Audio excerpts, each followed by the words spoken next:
So it's funny. I remember the day he got the black tooth grin tattoo. They were on tour with us over here in Europe. Countdown to Extinction for us. It was Vulgar Display of Power for them. It was 1992. We were playing at the docks in Hamburg, Germany, and we were in the Reeperbahn. The club is actually in the kind of St. Pauli Reeperbahn area, right? And which essentially is the red light district, that kind of area. And so, we're all young lads, out and about. And I remember he comes into sound check and he, had his shorts on, right? So he goes, "Check it out, Dad, black tooth grin." And he points to his leg where he's got the tattoo. And I'm like, "Dude, I've got a tattoo in the Reeperbahn." He goes, "Fuck yeah, Dad, black tooth grin, man." And it was a small club, so our dressing rooms were kind of all down a little hallway that we all had to walk through each other's dressing rooms. And so I was hanging out with him, and he was playing, and we're talking about his pick squeal and his whole kind of, that whole pick squeal wang bar thing that he does. And so I had first met them in Dallas, Texas, in 1988, and I was introduced to them. We went out drinking, and then they were playing the next night, I think, and I went to go see them play. They invited me up on stage to play Peace Cells. Those guys could frickin' drink and still sounded amazing. When we drank, we sounded like shit. You know what I mean? Like, I was impressed at how much they drank and how frickin' awesome they were. I mean, they were a great band.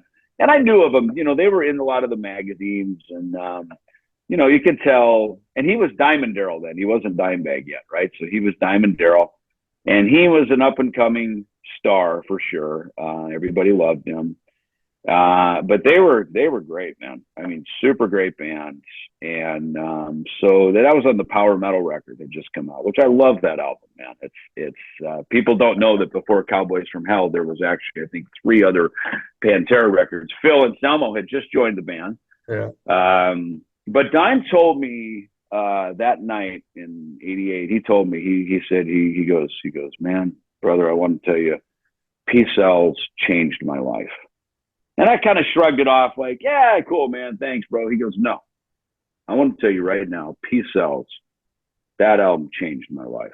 And he hit me right between the eyes with it a second time. And I was like, "Oh, thank you. I appreciate that." And he really wanted to drive the point home of that record, and so it was great to just, we toured with them a lot, had them out with us on the road. I remember they wouldn't play Cemetery Gates, and I mean, we loved that song. So at the end of that tour in '92, we finished, I think, at the Art Shock Festival or somewhere up. We finished in Holland, I remember, and they finally played it that night. They came out and pranked us a little bit. They knew probably not to fuck with us too much, like doing the kind of last show pranks or hooligan, shenanigans. But they came out on stage, I don't know, dressed in their underwear or something like that, or they sent their crew out, or they fucked with us a little bit. But I remember that night they finally played Cemetery Gates, and which is such a great song. And I think at that point, Vulgar was so heavy, and Phil had shaved his head, and he was on the cover of the magazines. He was a real, kind of almost hardcore star at that point, right? He was really leading the kind of this underground hardcore thing into the mainstream. And I think for them, Cemetery Gates was like too much of a ballad. We're like, come on, it's a fucking great song. You got to play it, and they finally did. So it was great to see Phil and Rex last week at Grass Pop. He and I I've stayed in touch with those guys. Phil has jammed with us with Metal Allegiance, and I've seen Rex around quite a bit. So, it's nice to see those guys land well, end well.